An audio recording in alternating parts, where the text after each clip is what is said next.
Benghazi or what happened in Benghazi, and there was an author of an email 3 months to the day, 3 months to the day from when our 4 fellow Americans were killed.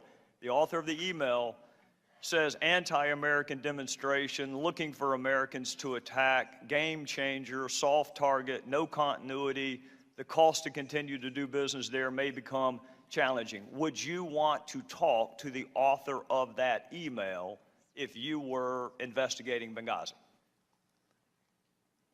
The Accountability Review Board had full run of the State Department to talk to anyone they chose to talk to. It's my understanding they conducted more than 100 interviews, and they were well aware, as their report reflects, of the dangerous situation in Libya. I don't want to interrupt you. That actually was not my question. My question is, would you want to talk to that person? Not whether or not the ARB did, because the ARB actually did talk to that person. My question is, wouldn't you want to talk to that person if you were investigating Benghazi? Well, I promise it is not a trick question. The answer is yes. You would want to talk to the person who authored that email. And as you just said, Mr. Chairman, the ARB did. Yes, and the co-chair of the ARB called your chief of staff and told the author of that email not to go to Congress. That's my point. My point is the ARB did some good things. That's why our first 2 hearings were on making sure the recommendations by the ARB were actually implemented. But when the author of that email is going to be brought before Congress and one of the co-chairs calls your chief of staff and says, I don't think that that witness is going to be a good witness, Madam Secretary, with all due respect, she's a fact witness, whether she's good or bad. The author of that email has a right for Congress to question them. I mean, that's not even a close question. So somebody can be a good person, and I have no doubt that Mr. Mullen and Mr. Pickering both are. But this is also what I don't doubt. I don't doubt that that phone call was made to Ms. Mills saying don't send Charlene Lamb before Congress. She's not going to make a good witness. And I don't doubt that there's not a transcript from any of the ARB interviews. And you may say, well, why does that matter? If you're going to write a report, and you want to write a report with specificity and particularity, you have to cite the transcript. And I can't tell you a single question that was asked of a single ARB witness because there is no transcript. So my point is not that the ARB did a bad job or a good job. My point is from a standpoint of a serious investigation, it was an inadequate job. And I want to hopefully prove that to you. There used to be a stack up there when Mr. Smith was with us about all the previous investigations that Congress and the ARB had done. Did any of those previous congressional investigations or the ARB have access to your emails? Mr. Chairman, first of all, the witness you were referring to did appear before Congress. That was not my point. But your implication was that that witness was stopped from going to Congress. No, in fact, that did not happen, Mr. Chairman. No, she definitely came. Yes. No, that's not my implication. My implication is the co-chair of what you call an independent accountability review board was calling someone he was supposed to be investigating to say, please don't send that witness to Congress. They're not going to show up well. That's my point. My point is, how can you consider that to be, I mean, well, have you ever heard of a judge calling the DA or the defense attorney and say, don't call that witness? I really don't care what you all say about me. It doesn't bother me a bit. I do care a lot about what you're implying about Admiral Mullen, and I will not sit here and hear that. Well, Admiral Mullen served this country with great distinction. He served the State Department with great distinction in being the co-chair of the Accountability Review Board. And I think his work speaks for itself. Well, and I'm sorry that the important work that was done by that board is held in such low regard by some members of this committee, and I deeply regret it. Are you doubting that he placed the phone call? Is that the purpose? I know nothing about the phone call. Well, I do, because he testified before another congressional committee. He admits it was a mistake, Madam Secretary. I don't know why you can't. Well, he admits it was a mistake to call and say, don't send a fact witness before a congressional committee. Well, I think that doesn't mean he's a bad person. It just means that when you hold up the ARB as independent and Your chief of staff picked most of the folks on it. Patrick Kennedy had a role in picking some of the folks on the ARB, despite the fact that some people think Patrick Kennedy may have also been involved in approving or not approving. If you need to read a note from your lawyer, you're welcome to, Madam Secretary.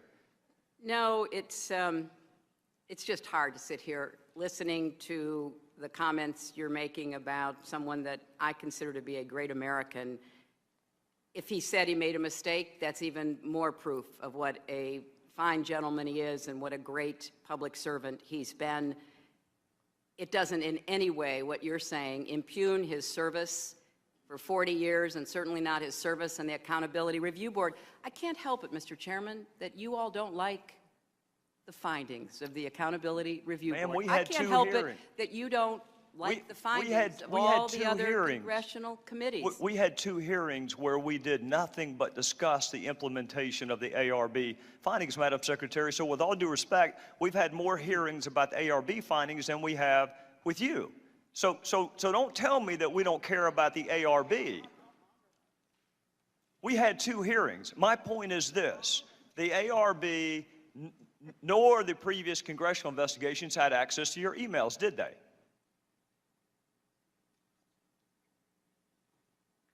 I don't know what they had access to. I know that during the time I was at the State Department, there was certainly a great effort to respond to your predecessor, Congressman Iss's inquiries, and many thousands of pages of information was conveyed to the Congress. And I know that the State Department has worked diligently and persistently to try to respond to the many requests that it has received. And I think that given the pressure and stress of business they've been under, they have performed as well as they could. So you will be getting, and in fact the entire world will be getting, all of my emails, because they're all going to be public, and you will be able to read them along with everybody else. Madam Secretary, that actually was not my question. My question was whether or not the previous congressional committees and ARB had access to your emails. That was my question. 90 to 95% of my work-related emails were in the state system. If they wanted to see them, they would certainly have been able to do so. You know what? That is maybe the 10th time you have cited that figure today. It is. And I have not heard anyone other than you ever cite that figure. Who told you that 90 to 95% of your emails were in the State Department system? Who told you that? We learned that from the State Department in their analysis of the emails that were already on the system. We were trying to help them close some gaps that they had. Can you provide me with a name? Because when I asked the State Department about 10 days ago, what's the source of that figure, they shrugged their shoulders. Well, you can look for the state.gov addresses, and they certainly pop up. And right, and the Inspector General report, Madam Secretary, the Inspector General report, which you can't argue by perfect analogy, but you can certainly extrapolate, the Inspector General report found that less than 1% of State Department emails, record emails, were captured. So they give a number of less than 1%, and you give a number of 90%. Well, I don't know what you're referring to. I can only speak about my emails, my work-related emails. Well, let's talk about your work-related emails. We asked for them last year, and the State Department gave us 8. If they had 90% of yours, why did we only get 8? Well, I don't know initially what you asked for, but I know that they tried to be responsive. 90 to 95% of them were on state.gov. I understand that the committee broadened the scope of their requests, and I think that in response, the State Department has been trying to provide what you have requested. In the meantime, they're going through the process of making all of my emails public. You think our first request, there were only 8 emails responsive to our first request? I can't speak to it. I believe your first request was for Benghazi, and I believe that the State Department did a diligent search. Then I believe you expanded it to Libya and weapons and maybe a few other terms, and I believe they conducted our jurisdiction hasn't grown, Madam Secretary. Our jurisdiction is the same thing it was. Let me ask you this. You say that you turned over everything. I don't get a chance to watch you a lot on television, but when I see you are interviewed, you make a point of saying, I turned over everything. All my work-related emails. How do you know that? I know that because there was an exhaustive search done under the supervision of my attorneys, and that is exactly the outcome. We turned over every work-related email. In fact, as somebody referred to earlier, we turned over too many. In the State Department and the National Archives said there were 1,246 out of the 30,000 plus that they've already determined did not need to be turned over. And you have a really good group of attorneys, which makes me wonder how they missed 15 of them. Well, if you're talking about Mr. Blumenthal, which I assume you are, he had some that I didn't have, and I had some that he didn't have, and I was under no obligation to make any of his emails available unless I decided they were work-related. And the ones that I decided that were work-related, I forwarded to the state.gov accounts of the people with whom I worked. Madam Secretary, is there any question that the 15 that James Cole turned over to us were work-related? There was no ambiguity about that. They were work-related. Well, they were from a personal friend, not any official government, not any government official, and I determined on the basis of looking at them what I thought was work-related and what wasn't. And some I didn't even have time to read, Mr. Chairman. So are you telling me the 15, are you telling me that the 15, I will tell the gentlelady from California that I'm going to take a little bit extra time, just like everybody else has, and we can either do it this round, or we can do it next round. May I make a simple inquiry about how many more minutes the chairman plans? The fewer the interruptions, the quicker I can get done. I'll put it to you that way. Okay. How's that? I'm just The 15, mindful of the time. my question to you on the 15 is, did your lawyers find them and decide that they weren't work-related, or did they not find them? Well, I don't know why he had emails I didn't, and I don't know why apparently I had emails he didn't. And all I can tell you is that I turned over every work-related email in my possession. All right, I'm going to make two more observations, and then we're going to call it a night. The first observation that I would make is that when you speak to the public, you say, I turned over everything. That's, for the most part, a direct quote. When you talk to the public, you say, I turned over everything.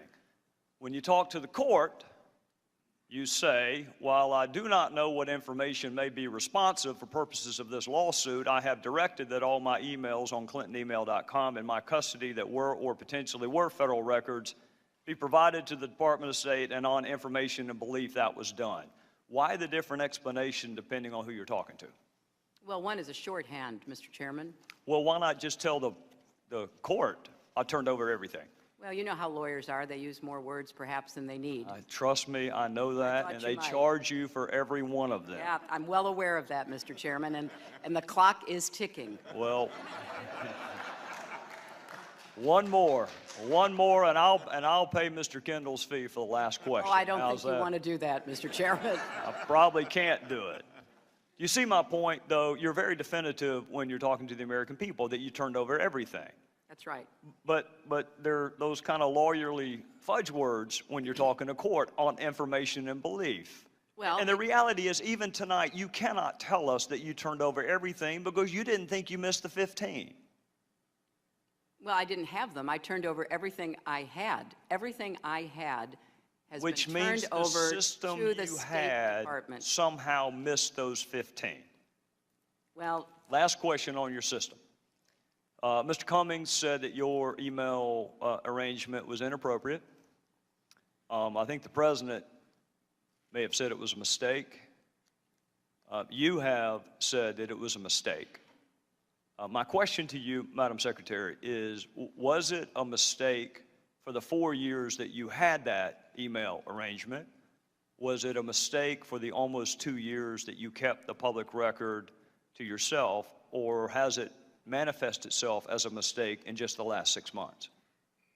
Well, since I believed that all of my work-related emails to .gov accounts were being captured and preserved, it wasn't until I was asked to help the State Department to fill in what they saw as some record-keeping gaps, not just with me, but with others.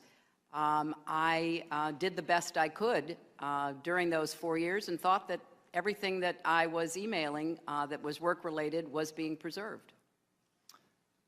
If you can find a source for the 90 to 95%, I would be grateful for it, and we would probably have fewer questions. If there is a source that you can provide that 90 to 95% were on the State Department system, then I'll know that I need to ask the State Department what took them so long. Because I'm just telling you, Madam Secretary, I got 8 emails the first time I asked, and now I've got over 1,500. So there's some disconnect there. Well, Mr. Chairman, I think that is a fair question.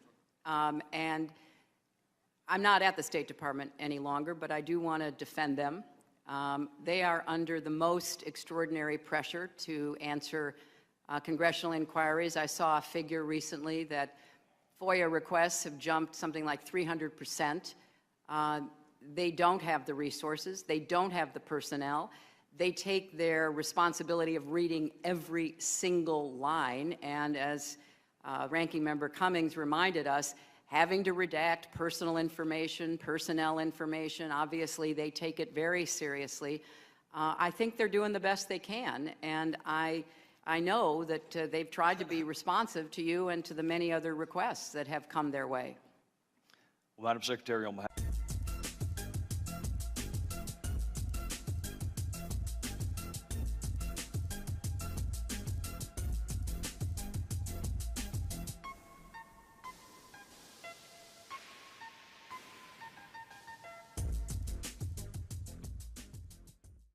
Mr. Chairman, you just gave a long answer, Madam Secretary, to Ms. Sanchez about what you heard that night, what you're doing, but nowhere in there did you mention a video.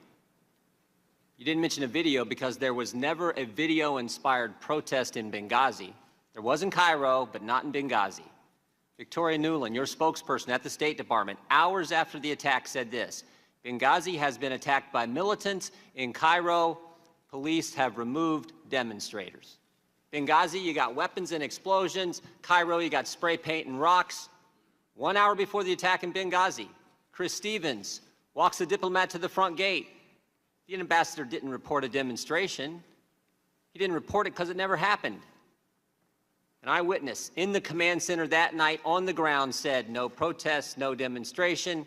2 intelligence reports that day. No protest, no demonstration. The attack starts at 3:42 Eastern Time, ends at approximately 11:40 p.m. that night. At 4:06, an ops alert goes out across the State Department. It says this: mission under attack, armed men, shots fired, explosions heard. No mention of a video, no mention of a protest, no mention of a demonstration. But the best evidence is Greg Hicks, the #2 guy in Libya, the guy who worked side by side with Ambassador Stevens. He was asked if there had been a protest, would the ambassador have reported it? Mr. Hicks' response, absolutely. For there to have been a demonstration on Chris Stevens' front door and him not to have reported it is unbelievable, Mr. Hicks said. He said, secondly, if it had been reported, he would have been out the back door within minutes, and there was a back gate. Everything points to a terrorist attack. We just heard from Mr. Pompeo about the long history of terrorist incidents, terrorist violence in the country, and yet 5 days later, Susan Rice goes on 5 TV shows, and she says this: Benghazi was a spontaneous reaction as a consequence of a video. A statement we all know is false. But don't take my word for it. Here's what others have said.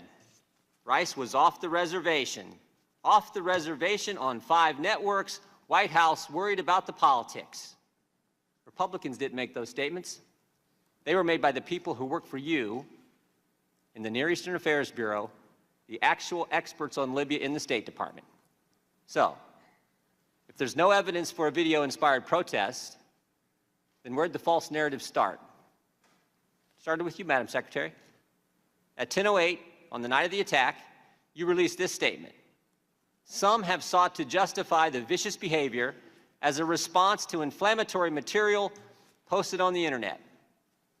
At 10:08, with no evidence, at 10:08, before the attack is over, at 10:08, when Tyrone Woods and Glenn Doherty are still on the roof of the annex fighting for their lives, the official statement of the State Department blames a video.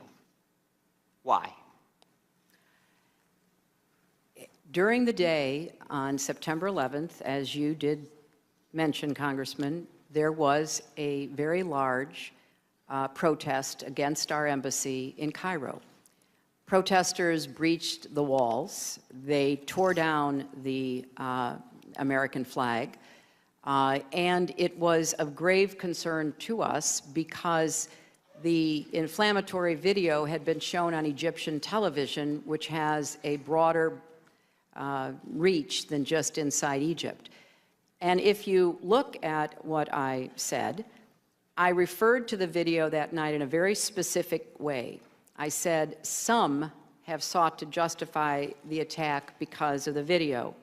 I used those words deliberately, not to ascribe a motive to every attacker, but as a warning to those across the region that there was no justification for further attacks. And in fact, during the course of that week, we had many attacks that were all about the video. We had people breaching the walls of our embassies in Tunis and Khartoum. We had people, thankfully not Americans, dying at protests, but that's what was going on, Congressman. Secretary Clinton, I appreciate most of those attacks were after the attack on the facility in Benghazi. You mentioned Cairo. It was interesting what else Ms. Newland said that day. She said, if pressed by the press, if there's a connection between Cairo and Benghazi, she said this, there's no connection between the two. So here's what troubles me. Your experts knew the truth. Your spokesperson knew the truth. Greg Hicks knew the truth. But what troubles me more is I think you knew the truth. I want to show you a few things here. You're looking at an email you sent to your family. Here's what you said. At 11 o'clock that night, approximately 1 hour after you told the American people it was a video, you say to your family, 2 officers were killed today in Benghazi by an al-Qaeda-like group. You tell the American people one thing, you tell your family an entirely different story. Also, on the night of the attack, you had a call with the president of Libya. Here's what you said to him. Ansar al-Sharia is claiming responsibility. It's interesting, Mr. Katala, one of the guys arrested and charged, actually belonged to that group. And finally, and most significantly, the next day, within 24 hours, you had a conversation with the Egyptian Prime Minister. You told him this: we know the attack in Libya had nothing to do with the film. It was a planned attack, not a protest. Let me read that one more time. We know, not we think, not it might be, we know the attack in Libya had nothing to do with the film. It was a planned attack, not a protest. State Department experts knew the truth. You knew the truth, but that's not what the American people got. And again, the American people want to know why. Why didn't you tell the American people exactly what you told the Egyptian Prime Minister? Well, I think if you look at the statement that I made, I clearly said that it was an attack, and I also said that there were some who tried to justify it on the basis of the video, Congressman. And I think but real quick, calling it an attack is like saying the sky's blue. Of course, it was an attack. Well, we want to know the truth. The statement you sent out was a statement on Benghazi, and you say vicious behavior as a response to inflammatory material on the internet. If that's not pointing as the motive of being a video, I don't know what is. And that's certainly how the American people saw it. Well, Congressman, there was a lot of conflicting information that we were trying to make sense of. The situation was very fluid. It was fast moving. There was also a claim of responsibility by Ansar al-Sharia. And when I talked to the Egyptian Prime Minister, I said that this was a claim of responsibility by Ansar al-Sharia, by a group that was affiliated, or at least wanted to be affiliated with al-Qaeda. Sometime after that, the next day, early the next morning after that, on the 12th or 13th, they retracted their claim of responsibility. Madam Secretary? And I think if you look at what all of us were trying to do, and we were in a position, Congressman, of trying to make sense of a lot of incoming information and watch the way the intelligence community tried to make sense of it. Madam Secretary. So all I can say is nobody... There was not conflicting information the day of the attack because your press secretary said, if pressed, there's no connection between Cairo and Benghazi. It was clear. You're the ones who muddied it up, not the information. Well, there's no connection. Here's what I think's going on. Here's what I think's going on. Let me show you one more slide. Again, this is from Victoria Nuland, your press person. She says to Jake Sullivan and Philippe Reines, subject line reads this: Romney's statement on Libya. Email says, this is what Ben was talking about. I assume Ben is the now somewhat famous Ben Rhodes, author of the Talking Points memo. This email's at 10:35, 27 minutes after your 10:08 statement. 27 minutes after you've told everyone it's a video. While Americans are still fighting because the attack's still going on, your top people are talking politics. Seems to me that night you had three options, Secretary. You could tell the truth, like you did with your family, like you did with the Libyan president, like you did with the Egyptian prime minister. Tell them it was a terrorist attack. You could say, you know what, we're not quite sure. Don't really know for sure. I don't think the evidence is there. I think it's all in the first one, but you could have done that. But you picked a third option. You picked the video narrative. You picked the one with no evidence, and you did it because Libya was supposed to be, as Mr. Roskin pointed out, this great success story for the Obama White House and the Clinton State Department. And a key campaign theme that year was GM's alive, bin Laden's dead, Al-Qaeda's on the run. And now you have a terrorist attack. And it's a terrorist attack in Libya. And it's just 56 days before an election. You can live with a protest about a video. That won't hurt you. But a terrorist attack will. So you can't be square with the American people. You can tell your family it's a terrorist attack, but not the American people.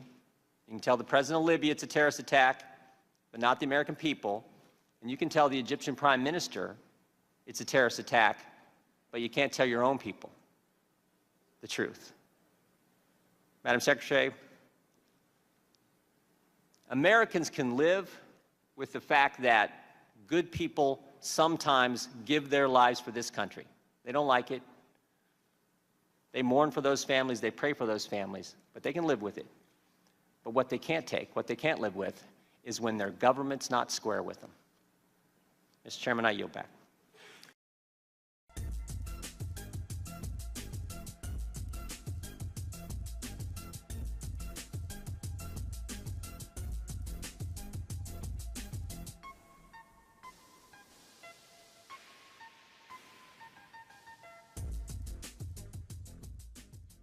Trump.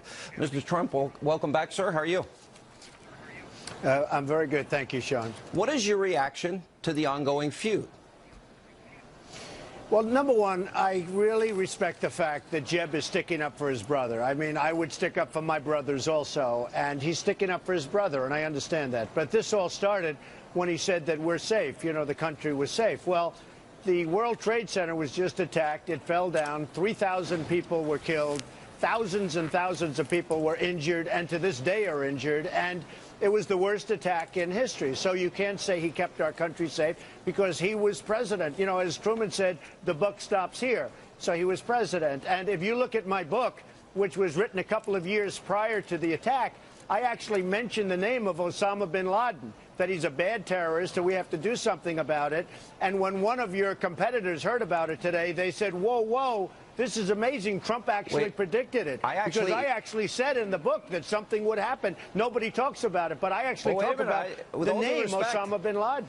I have the quote. Let me put it up on the screen. This is exactly what you wrote. This was in a book you published in 2000, The America We Deserve. You said, I am really convinced that we're in danger of the sort of terrorist attacks that will make the bombing of the Trade Center look like kids play with firecrackers. No sensible analyst rejects this possibility, and plenty of them, like me, are not wondering if, but when it will happen. In the book, you also wrote, quote, one day, we're told that a shadowy figure with no fixed address named Osama bin Laden is public enemy #1, and U.S. jet fighters lay waste to his camp in Afghanistan. He escapes back under some rocks, and a few news cycles later, it's on to a new enemy, a new crisis. How could you have stopped it? I mean, I know what's happening, Sean. I know what's going on. I think I could have stopped it because I have very tough illegal immigration policies. And people aren't coming into this country unless they're vetted and vetted properly. If you look at what happened, George Tenet, who was the head of the CIA, first of all, the CIA and the FBI and everybody else, they weren't talking with each other because they weren't getting along. That's leadership. You have to get everybody to get along.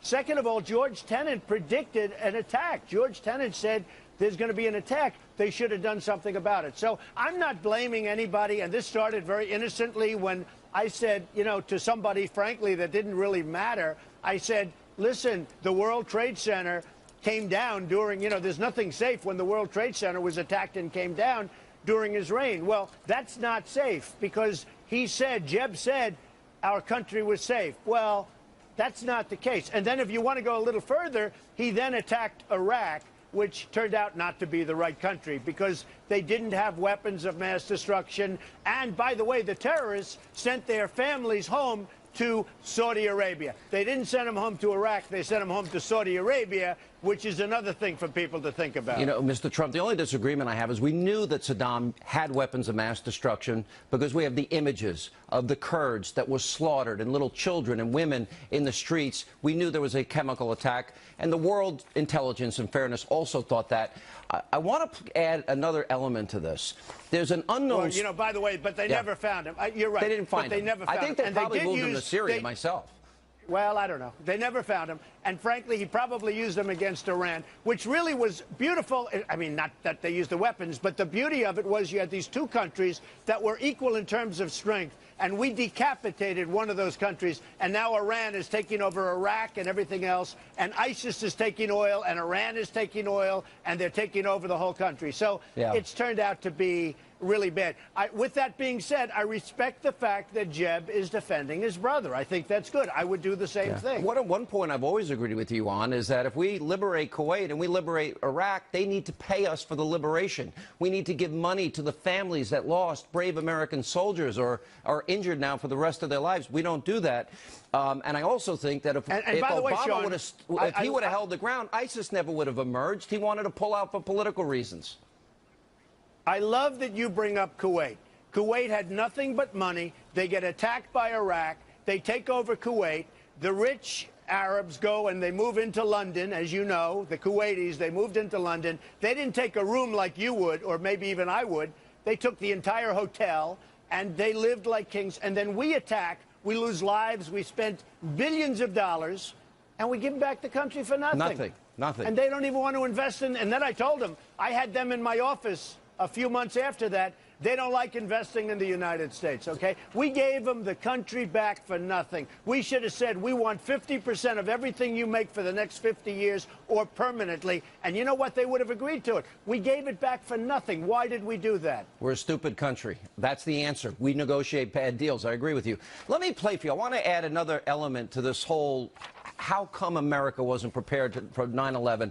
In a little-known speech on Long Island that Bill Clinton gave in February of 2002, the audio's a little sketchy, but I want you to pay close attention where he said, well, we knew he wanted to commit crimes against America, but I had no legal basis to take him.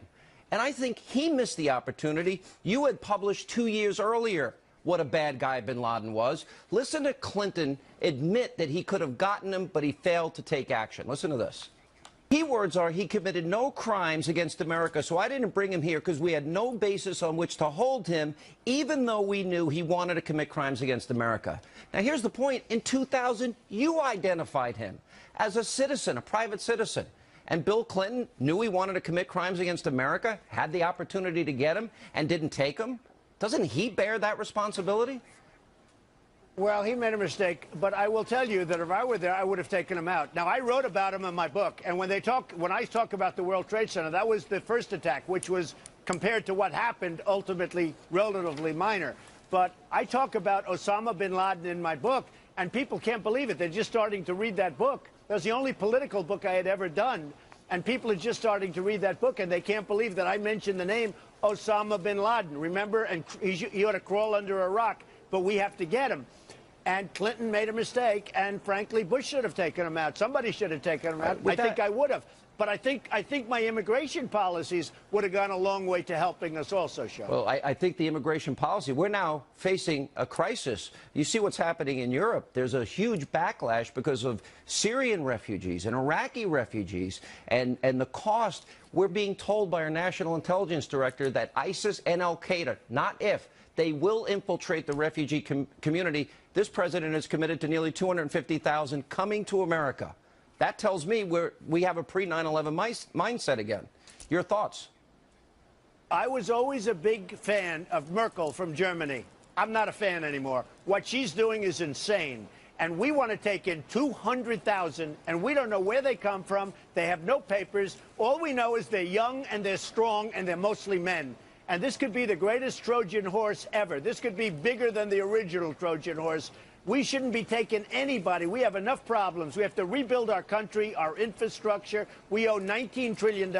And by the way, taking in 200,000 is going to cost us, they just did a study, over a period of 10 years, going to cost us billions of dollars.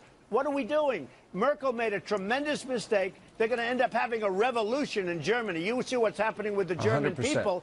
Now, what we should do at the same time, from a humane standpoint, take a big chunk of Syria and let's all put some money into it if we have to, because on a humane basis, and build a safe zone, what's called a safe zone.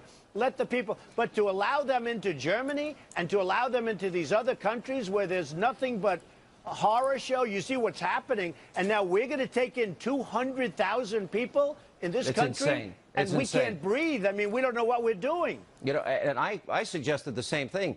Make it a secure zone, offer humanitarian assistance, offer food, water, medicine, supplies, Fine. and keep them within Syria. All right, to close the circle on the feud with Jeb, if Jeb wins the nomination, will you support him?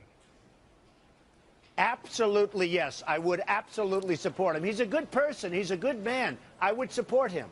Okay, stay right there. We'll have more coming up. More with Donald Trump, the Republican front poll, which had you at 1%, 51% if you look at these polls. I know you talk a lot about the polls, but they have been steady, they have been consistent, and now Byron York has a piece out, and there was another piece this week that says, finally the establishment believes you can win, and Byron York outlines how the establishment prepares to go after you as not being a conservative. Are you ready to deal with that, and what will you do? Well, I am. Look, I have meetings in New Hampshire. We have thousands and thousands of people, 6,000, 7,000, 8,000 people every time. I went to Dallas. We had 20,000 in Mark Cuban's arena. It was an amazing evening. In Alabama, we had 35,000. Oklahoma, 20,000. Every place we go in Iowa, we have thousands and thousands, overflow crowds. People are tired of being ripped off in our country. We're run by people that are incompetent. They don't know what they're doing. Every nation is beating us. Obamacare is a disaster. Our Iran deal is horrible. It was done by people that don't know what they're doing. I mean, they don't know what they're doing. And people see what's happening. And look, they know I do things properly. I do the right thing. And they just like what I'm saying. But when the that's all you can Republicans, say. the establishment now thinks you can win. And what they're planning and what they're telegraphing they're planning is a barrage of ads in early states. Huge buys, millions and millions of dollars, trying to chip away at your conservative credentials with primary voters. What do you think is the best way to respond to that?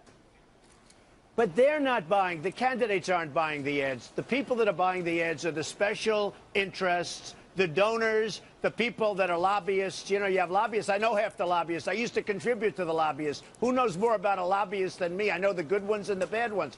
But the lobbyists are going crazy because when they come to me, say they want me to do something for all these companies, even though it's not in the best interest of the United States, I'm not going to do it. When the special interests tell me to do something that's adverse to the people of the United States, I'm not going to do it because I'm not taking their money. Will you fight back then with your own ads and your own money? Sure, I'll fight back. Sure, of course I'm going to fight. I always fight back. I have to fight back. I guess Otherwise, that's a I dumb wouldn't question. be leading When every has Donald poll. Trump not fought back? No, but I wouldn't be leading every poll. But Sean, you have to understand, these people have hundreds of millions of dollars that they've given to these politicians, and the politicians are puppets for them. They're just puppets. No. With me, I'm going to do what's right for the country. We have $19 trillion in debt. We're going to get the debt paid. We're going to do things right. We're not going to let China rip us off anymore. It's enough already. You know that last year we had an imbalance with China of $450 billion. Who can stand that? You can't do that. And this has gone on for years and years, and nobody does anything because they have lobbyists, they have special interests, and I'm going to represent the people. We're going to make this country so great and so strong. But with that, a lot of money is going to be spent. And I just hope when people are watching this phony ads, you know, all of these phony ads that are going to be put out, that they're going to understand it's not the candidates, it's all of these special interests, Sean, that want to not have a guy like Trump because they're going to be out of business. For them, this is the art of political war for them, and I think they're serious about it because they're talking about their power going away. Of the three Democrats, it looks like Biden's getting in the race. So of the three Democrats, Biden, Hillary, Bernie Sanders, if you win the nomination, is there any one you prefer going up against?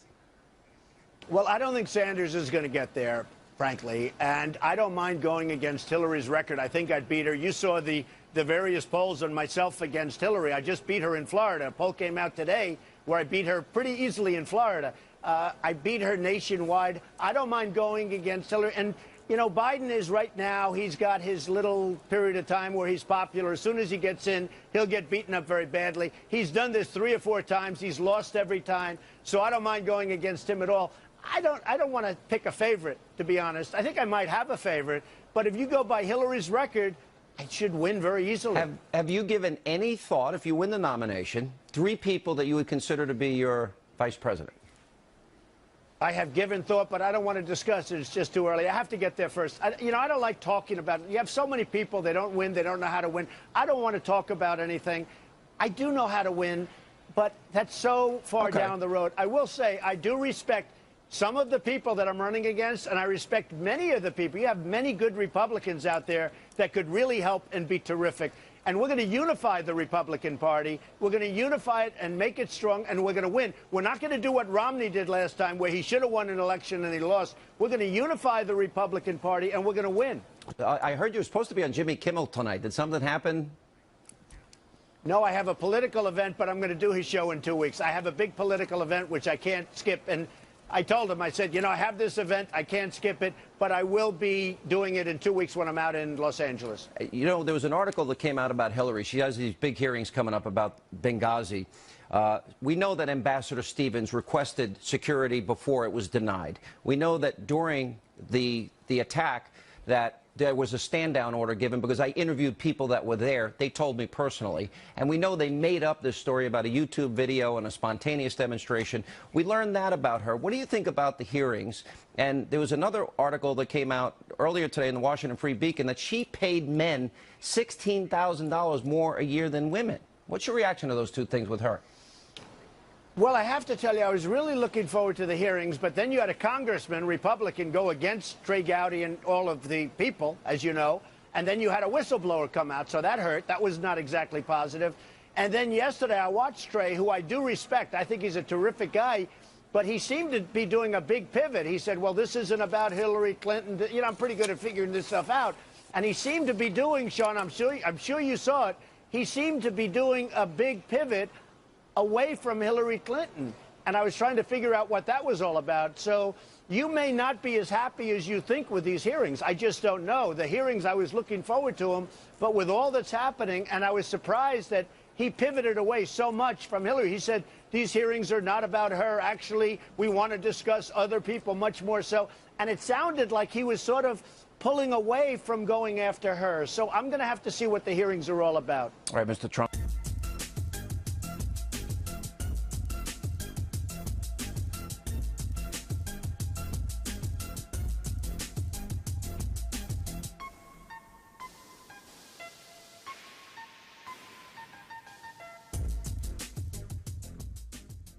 Well, she did what she had to do. She got through it. She got through it fine. I thought the others were not strong. They were not going after her. It was a very kind debate, very gentle.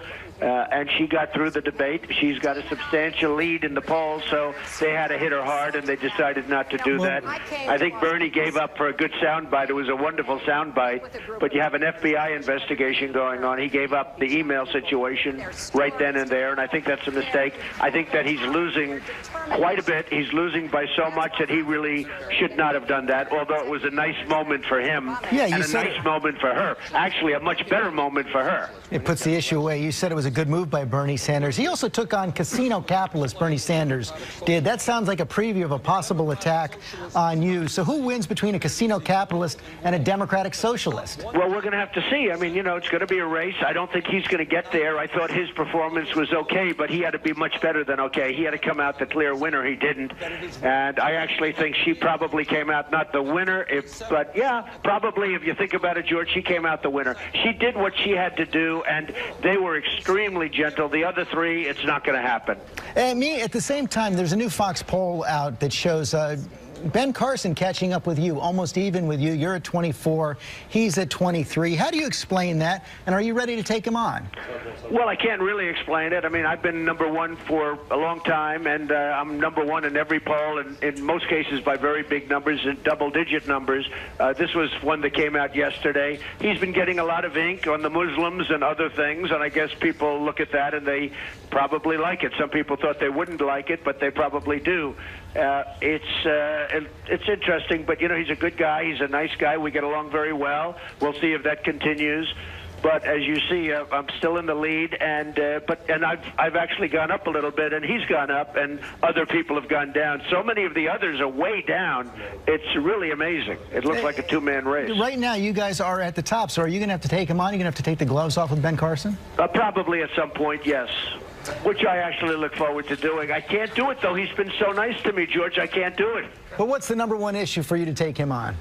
Well, I think there's a lot of issues, but one of them would be experience. I mean, Ben is a doctor, and that's what he's been doing. And the question is he capable of negotiating with China and Russia and Iran and all of the things you have to do? And, you know, there'll be a lot of things, but I think at this moment I'm not going to go into them, but there will be a lot of things having to do with capacity, having to do with experience.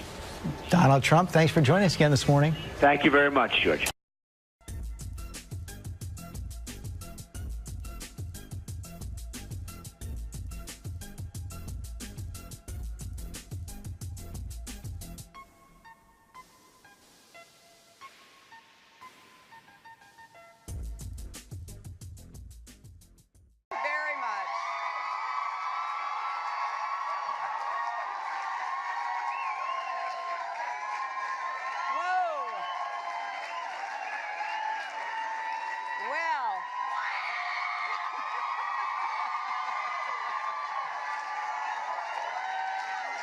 It's been quite a week, hasn't it? Well, thank you all so much. I am absolutely delighted to be here. As some of you may know, I had a pretty long day yesterday. But I finally got to answer questions, something I've been pushing for literally a year. And I am just grateful I recovered my voice, which I lost a little bit. But as I said at the start, I wanted to rise above partisanship and reach for statesmanship, and that is what I tried to do. And now I am delighted to be here with all of you, to be with the WOLF, a group that actually focuses on the issues. You are women after my own heart. And I want to thank Debbie Wasserman Schultz, Carol Penske, Cynthia Friedman, Lottie Shackelford, and all the terrific speakers you've heard from and will hear from, including my friend, leader Nancy Pelosi. And I want to say a word about another great Democrat who has always been a champion for women and families and all of us. Vice President Joe Biden has been in the trenches with us for years. He fought for the Violence Against Women Act and so much more. And I'm confident that history isn't finished with Joe Biden. As he said the other day, there is more work to do, and if I know Joe, he'll be right there with us on the front lines. And I want to thank all of you for putting women's voices, women's ideas, women's lives right where they belong at the heart of American politics. You know, it is sometimes hard to believe, but the notion that women should be equal partners in the life of our nation is still pretty new. That's why the Women's Leadership Forum was created, to help make that ideal a reality. During the 1992 campaign, Tipper Gore and I traveled all over the country together, and we spent a lot of time in people's living rooms, in their backyards, sitting around kitchen tables, talking with mothers and daughters and grandmothers about their lives. And we heard so much. We heard about the dreams for the future that people had for themselves and their kids, and we heard a lot about the struggles that made life harder than it should be, the problems that kept women up at night. Again and again, we would hear, you know, no one's ever asked us these things before. To a lot of them, it seemed like Washington just wasn't very interested in the actual real lives of women in our country. So we decided we had to make sure that in this party, our party, women's voices would always be heard. That in this party, our party, the problems that keep women and their families up at night would always be front and center. And we wanted to bring more women into the electoral process as voters and advocates, as organizers, fundraisers, candidates, and elected officials, because we know women are half the country, indeed slightly more, half the planet, and more than half the Democratic Party. So if we want to make sure that women and families are better represented in politics, we need to get more of us involved in politics at every level. As we like to say, when women lead, families succeed.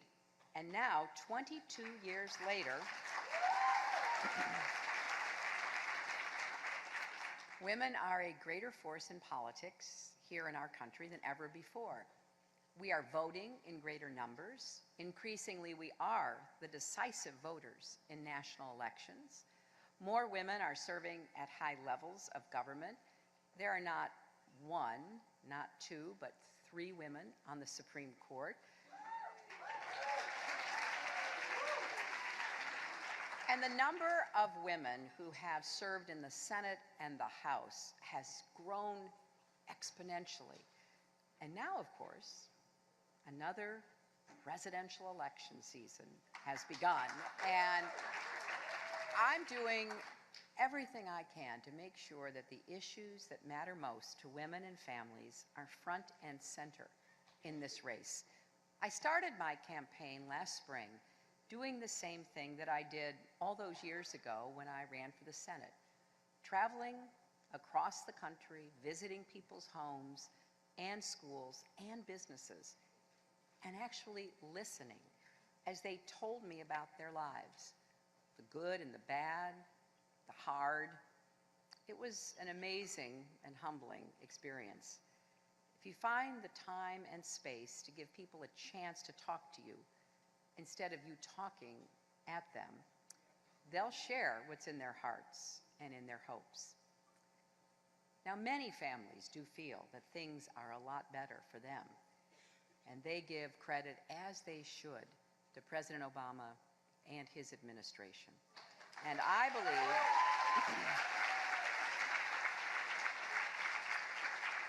the President's leadership and the hard work of the American people pulled our economy and our nation back from the brink. In fact, we could have had a Great Depression, not a Great Recession. So as I travel across the country, I try to tell the story of what President Obama inherited, the worst financial crisis since the Great Depression. So America is standing again, but we're not yet running the way we should be. And families are still stretched in a million different directions, and so are their budgets. Costs keep rising, but most people's paychecks haven't moved in years. But corporate profits and CEO pay keep rising. Quality childcare costs more than college tuition in many states. And the minimum wage is a poverty wage. Millions of Americans are held back by student debt, and at a time when more women than ever are their families' main breadwinners, too often they still don't get equal pay. And women of color earn less than others, right?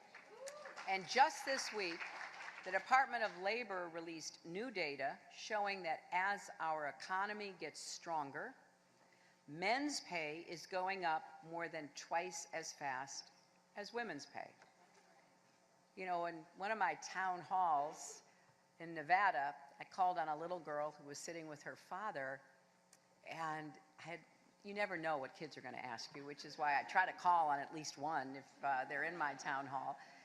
And this little girl stood up and she said, "If you're a girl president, will you be paid as much as a boy president?"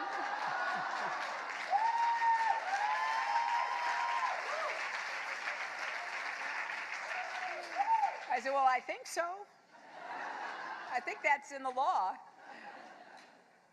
But I think of the single mom I met who's juggling a job and classes at a community college while raising her 3 kids on her own. She's doing what she has to give her children a better life, and she doesn't expect anything to come easy. But she asked me, "Isn't there anything we can do so it doesn't have to be quite so hard?" I think of the student who told me that paying for college shouldn't be the hardest thing about going to college. Or the man I met whose mother has Alzheimer's. He's a teacher. He can't afford a full-time caretaker for her. He can't quit his job or he wouldn't be able to support her. So you know what he does? He brings her to work with him. There's nothing else he can think of to do, and he told me this with so much sadness because this is not what he pictured for his mother's golden years. And it's not just women taking care of aging parents. It is, like this young man, men too. All of our caretakers deserve a lot more support. And the same goes for other policies, like paid family leave, fair and predictable shifts, higher wages so you don't have to work 2 jobs to make ends meet, and you can actually be home with your kids at night. And these are not just challenges for women, they're challenges for all Americans. Because I firmly believe when we fight for women, we're fighting for our entire country, and the reverse is true as well. When we fight to make America fairer, stronger, and more prosperous, we are also fighting for women. When we fight to make college more affordable and student debt less punishing, or to hold corporations accountable when they gouge us on drug prices or pollute our environment or exploit workers, that's fighting for women and men and fighting for America. And when we fight to create a pathway to citizenship for millions of immigrants, or to make Social Security even stronger, or to protect and improve the Affordable Care Act because everyone deserves access to quality, affordable care. And yes, that access should include basics like reproductive care, including birth control and pre- and postnatal care and cancer screenings. That's why we have to defend Planned Parenthood against the attacks that are being waged.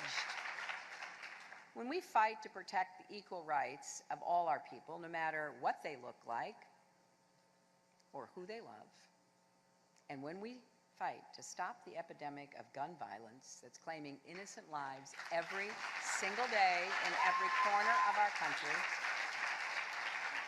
that's fighting for women and men and fighting for America. You know, I've been told to stop, and I quote, shouting about gun violence. Well, first of all, I'm not shouting. It's just when women talk, some people think we're shouting.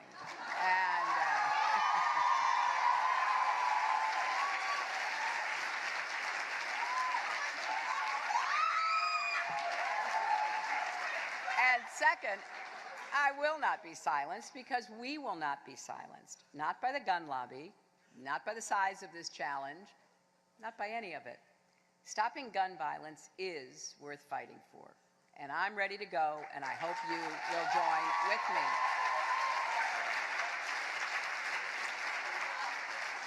Now, none of these fights are new to me, and I know they aren't new to many of you, but we do have our work cut out for us because there are so many people with a very different vision for our country. And They will say, do, and spend whatever it takes to advance their out-of-touch, out-of-date agenda.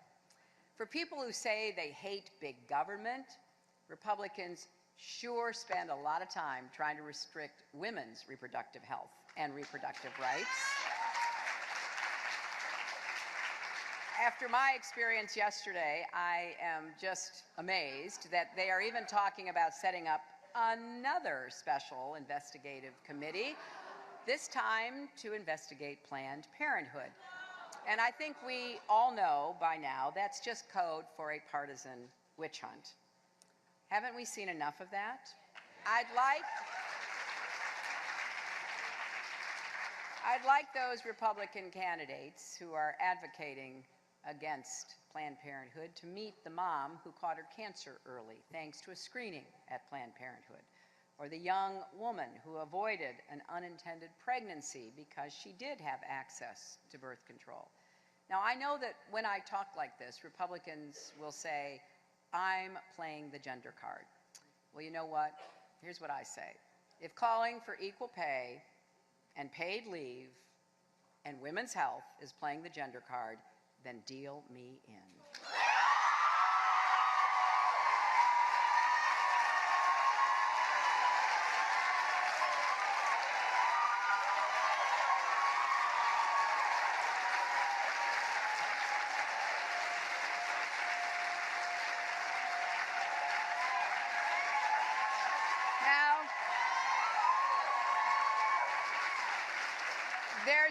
There's a long campaign still ahead of us, and other candidates from the other party may be out there hurling insults at everyone and talking about what's wrong with America and pointing fingers to try to blame people for it. Well, that's not me. I'm going to keep doing what I have always done, and that's fight for you and fight for your families. And I am so grateful for the hundreds of thousands of grassroots activists who are joining me in this campaign. Not only those fortunate enough like us to be in rooms like this one, but the workers and students and teachers, the parents and grandparents all across our country who are giving $1 or $5 at a time because they too believe in what we are fighting for. So we've come a long way in the past 22 years. I'm really proud of this organization and all that it has achieved. The Women's Leadership Forum has changed the Democratic Party.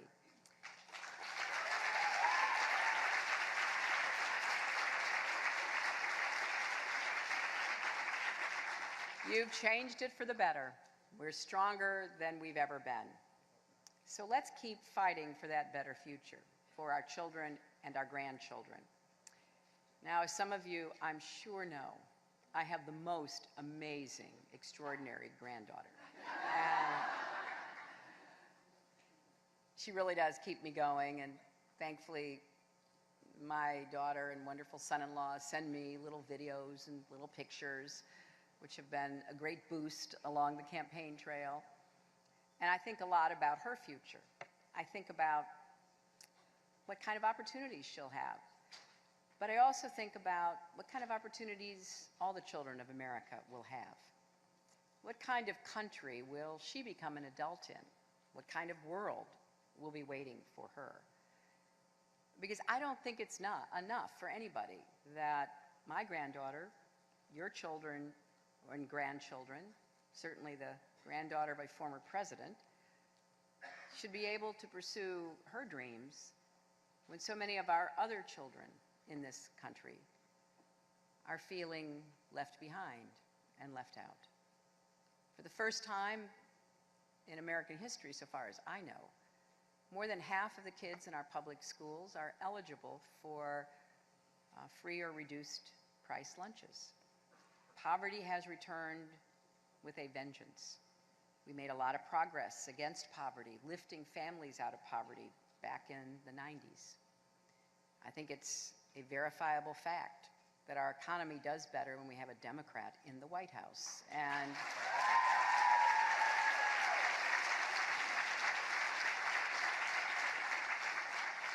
Both my husband and President Obama inherited economic challenges from their Republican predecessors.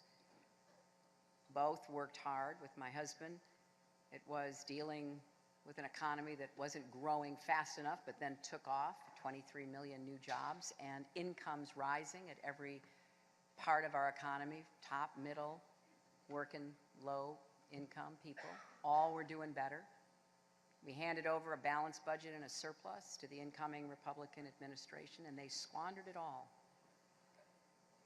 Not only did they cut taxes dramatically on the wealthy, but they basically got out of the way of corporations. They took their eye off the financial markets. They didn't pay a penny for the wars that they waged. And you know what happened. And it took another Democratic president, who you will hear from later today, to come in and accept the responsibility, which he did, to try to repair the damage that had been done. Now, everything I've talked about before, all of our rights, all of our hopes, will be at risk if the Republicans once again are successful in making the same argument they always make. It's discredited, it doesn't work, but that doesn't stop them. They'll be back talking about cutting taxes on the wealthy, getting out of the way of corporations. We know what that leads to: increasing inequality, exploitation of workers, pollution of our environment, denial of climate change, refusal to move into the 21st century with clean, renewable energy, a failure to provide early childhood education and universal pre-kindergarten so every kid has a chance to get ahead. You can listen to their debates for hours, and unfortunately, some of us have to.